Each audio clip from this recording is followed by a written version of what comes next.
first time I met Andy Karl was at the 42nd Street rehearsal space where everyone rehearses everything. To meet Allison Janney for the first time, who's such like an incredible actress, truly intimidating. I met him, he played the character of Joe, who's Violet's love interest, and I thought to myself, I'm a lucky girl. Best part about getting to work with Allison Janney is that she's my height, okay? So we can stare at each other right in the eye. I'm actually taller than Andy Karl. Don't have to look down. She doesn't either. I think I forced him to wear lifts. Right here. Basically, I started his career. Everything happened to Andy Karl after 9 to 5. That's what put him on the map. I take full responsibility for that, and I expect him to be thanking me quite a lot in this interview we're about to do.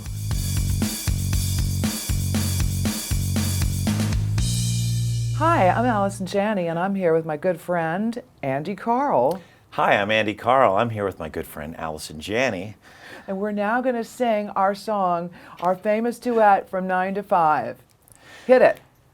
Love can grow in the strangest place. You don't remember it at all. all? Let's just keep going. You were kidding. My fine love in strangers' faces. Find it on a mountaintop or in a valley low. Dolly Parton wrote this one. Wow. Love can grow where you least expect it. Don't reject it. Let love grow. Remember that one? Yeah, let love grow. Mm-hmm. I know you. Yes. Have feelings for me too. No, that's your. No, that is you. That's me? You're afraid to. Oh, it is me. Sorry. This is how. Oh man, memory fades quick. My God, right? Like a Broadway and show. Pretty much your career just went on after 9 to 5. I feel responsible for your career You're taking off. very responsible. You should feel responsible. I mean, seriously, you are like a huge Broadway star now.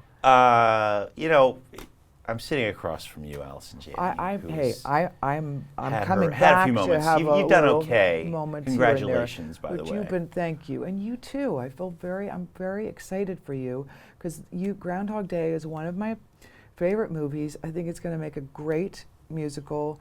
It's very connected to my experience in the theater in general. Mm-hmm. You're past the terror. I mean, you know, if you're not a little nervous before every show, I think that might be to a fault. Yeah. Because you want to.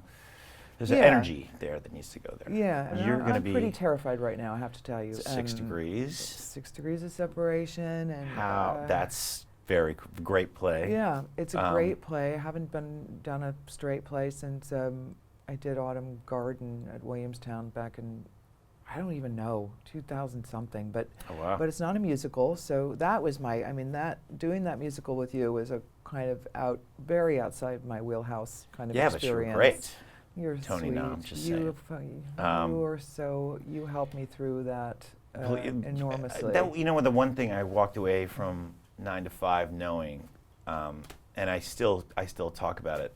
I talk about you in that show to this day, is that to be the lead of a show is to take on a certain responsibility of the company, which you may not think this, but at least from my point of view in watching you be the lead of that company, having an open door policy for anybody who wanted to come in and just chit chat and sort of be the leader, it was cool. And I Remember we had dance parties? Remember I had dance parties for every show? I think I was painting your wall or something. You painted a beautiful violet on my dressing room God, wall. you must have been sick of me coming in there. I loved that. Are you kidding me? It was fantastic. How did it go in London? The experience I'm walking away, first of all, the show was well received there, so that it was icing on the okay. cake. So really great time. But I had never performed in London, and it was something I really wanted to do like all my life. And then all of a sudden I had the opportunity and I jumped on it. Best experience I could have done because going to a foreign country and performing there was liberating, because the responsibility of like feeling like I'm back in my hometown and I have to sort of go, my friends are going to come see me. Or something? So I felt like I could just throw everything, caution to the wind.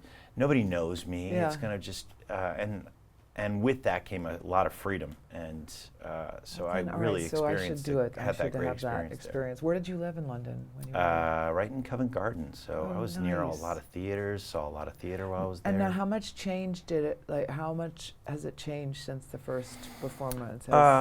Ideally, the concept and the story is pretty much the same, but we're, little jokes are being tweaked here, and staging, which this is the staging of the show is a phenomenon. I can't believe what Matthew Warchus has done, and Danny Rubin and Tim Minchin with the book and the lyrics and the music. What's been the most challenging thing for you about this role? It's extremely it's physical. It's usually using everything I have, so everything I got. I'm falling on stuff and making jokes and cracking jokes and doing all this stuff. So it's very exhausting, and I'm on stage the entire show. So that is the challenging part. But to go from cranky guy to happy, internal, wonderful man is a nice long journey, and it's such a good payoff at the end of the show. Are you working out while you do this? A little bit. Don't have time. Got to do interviews. Well, once you're on my workout opening time. Night? You want to do some push-ups? Yeah, let's get some. When is your opening night? April 17th. So we're coming around. Ours is April 25th. Yes, April 25th. So we are there, and then we're going to meet at Sardi's on Thursday nights. We're doing That's what everyone does, right? The traditional New York Broadway thing. Let's do it. I love that. Everyone I like it. It's the tradition stuff always is weird to me. Which tradition stuff? So like going to those restaurants and sitting amongst the people and like, yes, I am the Andy Karl eating this steak au poivre or whatever, and doing the wave by. No, but isn't there there's a second floor at Sardi's where they're all like actors? All the actors go after. Yeah, they get cheap meals. That's okay. That sounds all right, like I'll fun. give it a shot. Sorry, Like, I'm judging, and I shouldn't judge. You shouldn't. You should come and be like. I would love to see you there for, drinks or cheap dinner. I'm a cheap date. You're a cheap date. I remember that from 9 to 5. 6 Degrees. Who came to you with the show? How did Mr. John Guare. Yeah. And the wonderful producer Stuart Thompson. And you were like, yes, please. And I was like, oh my God. And I never saw the original production. I knew my friend Stockard Channing was in it because, as I know, that's part of her history. And I don't remember what I was doing. I know I must have been here during that time, and I don't know why I didn't see it. But in some ways, I'm glad I didn't see it because I don't know. I've been told though that our production is not anything like the original production. It's very different, but very equally as wonderful in a different way. Is the text the it's same? The play is the play. play is the play. Yeah. He changed a few minor little words here and there, but basically it's still set in the same time period. And there was something about taking on this production that I didn't think of right away, but as I was telling people about it, like, oh my God, but the first production was so perfect. And I was like, yeah, but a play is not one and done. Yeah. It's not meant to Isn't that crazy? just perform it once and put it away. We did it so well, let's never do it again. No. It's a play that's very worthy of revival, and all the themes, too, and it's very timely. It kind of breaks your heart that we're still dealing with racism and such a, racism and people wanting to belong, people wanting to be.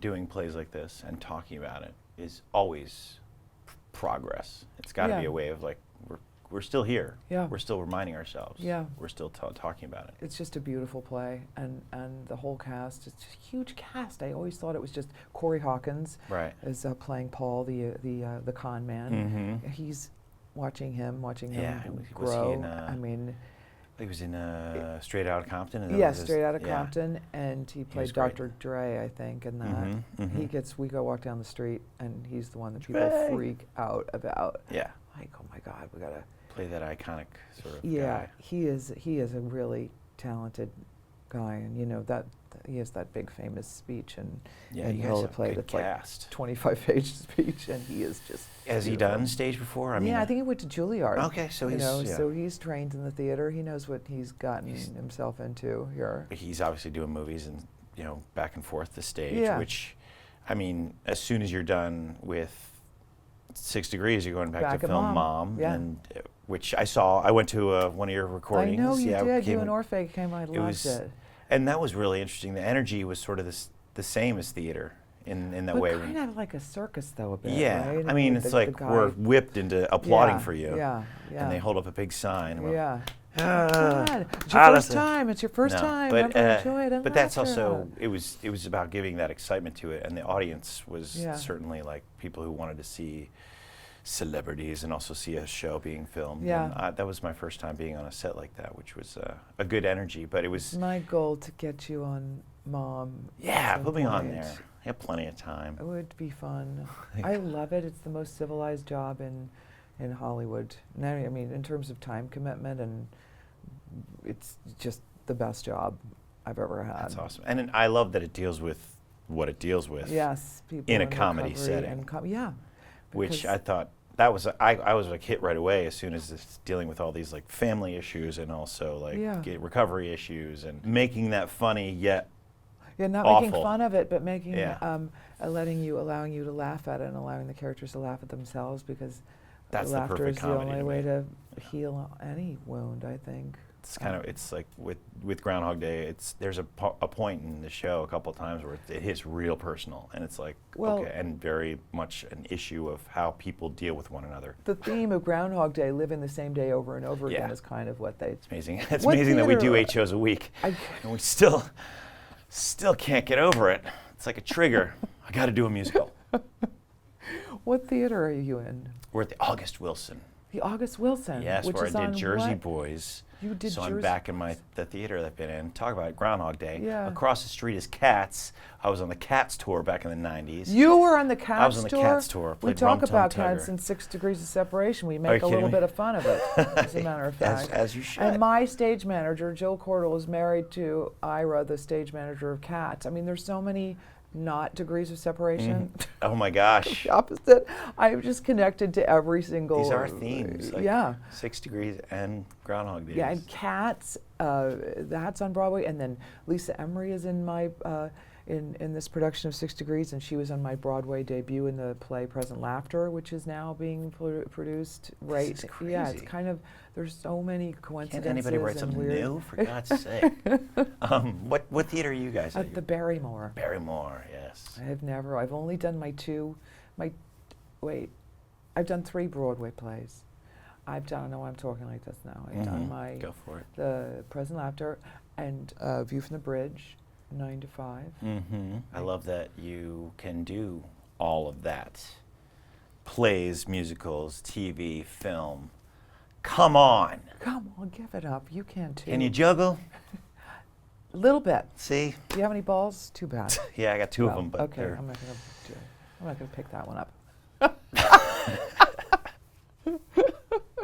All right. So what? Yeah. Can you tell me if you are superstitious at all? Do you have superstition? No, I think I'm a little OCD. Yeah. I must be if I'm doing theater. It's kind of like you need, and especially with Groundhog Day, there's something about like repeat the same thing Yeah. every time. And if I don't go Yeah. in with the same intention, I'm probably not going to get this right. So there's that OCD. So there's certain things maybe I need to do in order to In the click dressing in. room before you go on stage? Yeah. Do you have little things? Nothing. I mean, I put on sunglasses. underwear? I'm already in my underwear at the top of the show, so that's Okay, sort of you my put thing. on sunglasses? Put on sunglasses, some sort of funky tune, and really get pumped up as like I'm the shit, you know. Okay, copy that. And then I can get into everybody else is less than me, which is how the show has to start. Yes, he does. I'm not he really does. He that is a type of character person, who's but kind of full of that's why I himself. need the help with Yeah. like a groovy tune and some Yeah, sunglasses. see, I'm interested in that, how you prepare to go on stage. It's interesting Do you do a 'cause- vocal warm-up too? Oh, or yeah. Do you, Oh, how yeah. long do you spend doing a vocal warm-up? I'm getting to the theater a good hour and a half to start, like just get the blood flowing and stuff like that, because that's Right, and do you it's- go on the stage and do a thing, or you're in your dressing room? I'm just in my doing dressing your- room, which they gave me my own this time, Oh, big shot, fantastic. and I can warm up in there, and the walls are nice and thick because I don't want people hearing the cracks Do you and listen creaks. to a tape thing, or No, I just I do scales, stuff I've been doing since I Yeah. don't know, high school. I got to do a bunch of like tongue twisters. Let's do your favorite. Like I need a couple. I'll give you. Okay, yeah, mine. I you do, go first. Are you copper bottoming my man? No, I'm aluminiuming mama. Aluminium. Aluminiuming. Aluminium. Are you copper bottoming my man? No, I'm aluminiuming mama. Nice. I Give gotta me one. steal that Give me one. Give me one. I just go through the Something. speeches of that I have to do, the broadcasts, stuff like. You do? Yeah. Once a year, the eyes of the nation turn to this tiny hamlet in western Pennsylvania to watch a master at work. The master, Punxsutawney Phil, the world's most famous weatherman, a groundhog who, as legend has it, can predict the coming of an early spring. So you just do that over and over, so it's in your mouth and you know it's going to come out. You can trust it, even. And saying groundhog, I must have said like 9 different variations of groundhog on stage, like groundhog. Oh, just ruined that joke. Yeah, So. I got to get the mouth. Like, I don't do a lot of vocal warm-ups before I do Mom. You know, it's not. But I got to get back into some you're sort like, of. you know, running around on that show and jogging and stretching. I was like, and on Mom, you're the most active person on that set. Yeah, I do jump. I do a lot of crazy things. And I have to run around in 6 Degrees. Actually, there's a pretty exciting action sequence in 6 Degrees. Oh, really? Yeah.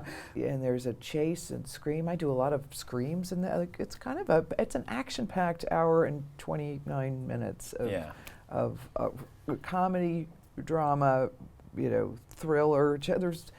It's kind of a lot. This makes it a great play. It Great does. one to see again. Yes, So, yeah. I think everyone should. And you're not going to be able to see it, are you? Probably not.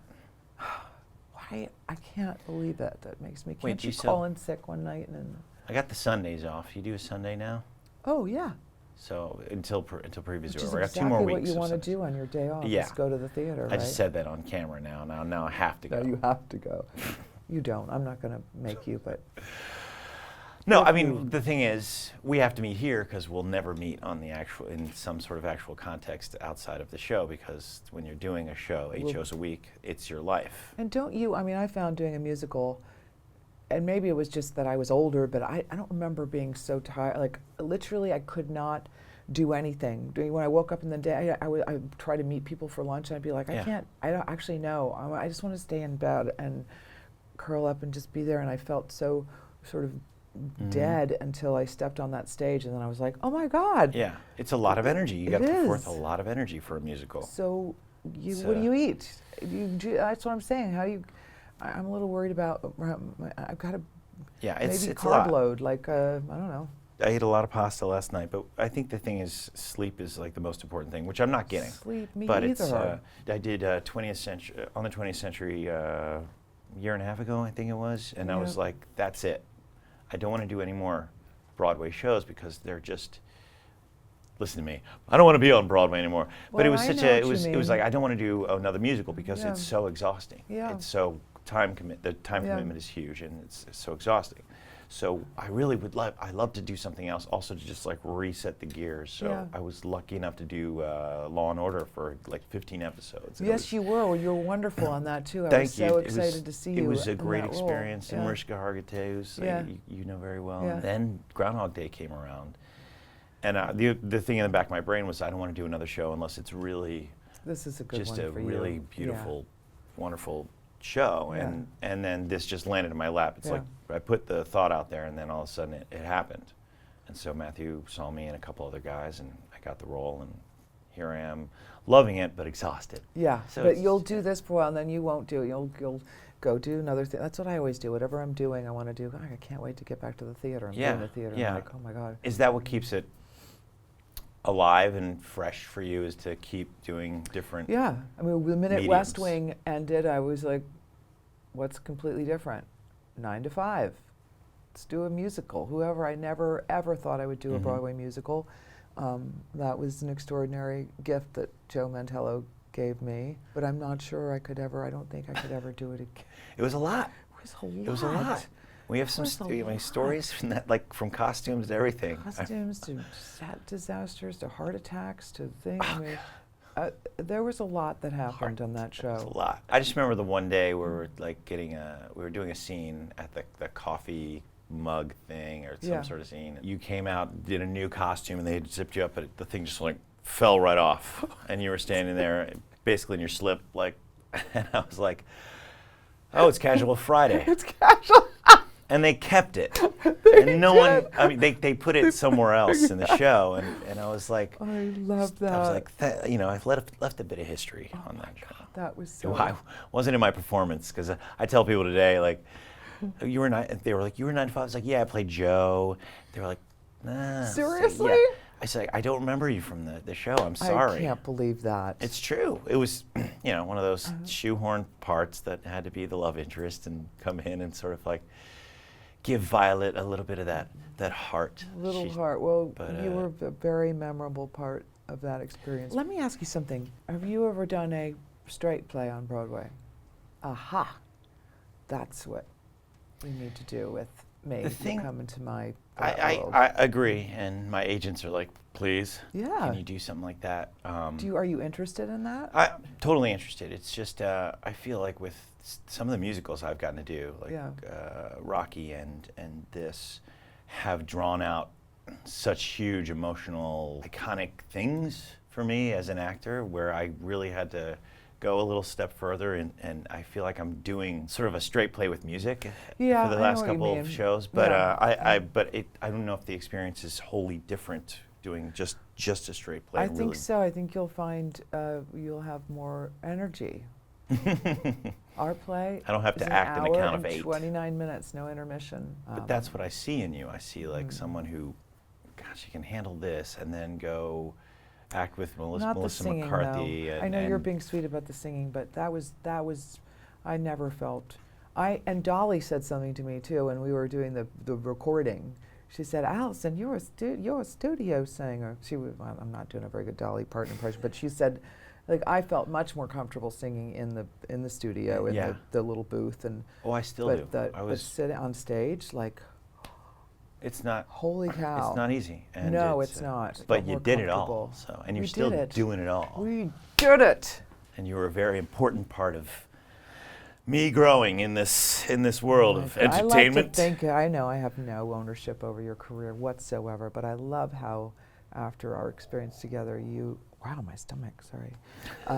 You just started taking off, and it's made me so happy. Well, you're an inspiration, so I guarantee, I'm not just saying that, the people that do everything, that's what I want to do. And they love it. You see the joy and the thought and the integrity and the attitude and the intelligence. I love you. And I'm going to bow now. I told you, didn't I say? So listen, how do we wrap this up? A arm wrestling challenge, sing off. Well, we sang already. We sang already. So how about some thumb wrestling? Okay. We're going to wrap this up with a little bit of thumbs. Thumb wrestling. 1, 2, 3, 4. Let's have a thumb war. I got him! You're a gentleman. You let me win. You're a perfect gentleman. She'd like to think that. But you're a winner. You're a winner. Now, congratulations on the career. Get out there and do 6 degrees.